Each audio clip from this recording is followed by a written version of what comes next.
Okay, working to open up the chest and the shoulder and the upper back. I'm going to start with doing this one at a time. So I'm going to start, it's easier to do this, to show this from the side, because see how my hand naturally sits at the front?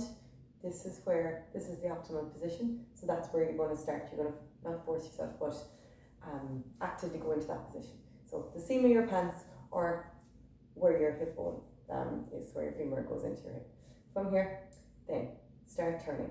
Start turning with your hand with a view to spiraling that up to turning at the shoulder. So opening up your pecs, rotating the glenohumeral, and then eventually it's around now that I really feel the back of my shoulder doing some work.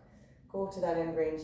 Try to, like, I won't say force it, but encourage it into a position that's further than it could normally go. And when you're at that end position, just come out of it.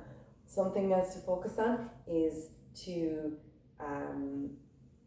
be aware of if your body is trying to move around the movement. So, for example, I bring my arm back and I start turning. And when I start turning, then my body wants to shift away from the movement to make it easier. Be aware of that and try not to do it. So arm back, rotate, chest opens, upper back works. Upper trap will open as well, which is going to be important for you. And try to keep that hand as close to your body as you can. See how I'm shifting into it there? So yeah, just being aware of it, even looking at it on a camera will help. Okay, so anywhere between 5 and 10 of those, but really the important part is that you are doing it slowly. You can do a kind of a more, what would the word be?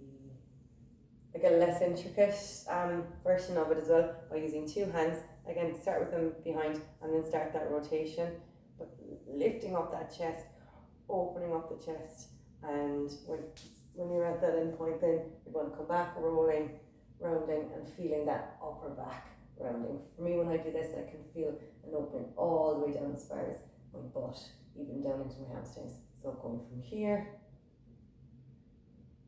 to here. What you don't want to do with those two movements is confuse the focus. So the first one is really isolating that glenohumeral joint. The second one is bringing movement into that whole spine. Enjoy.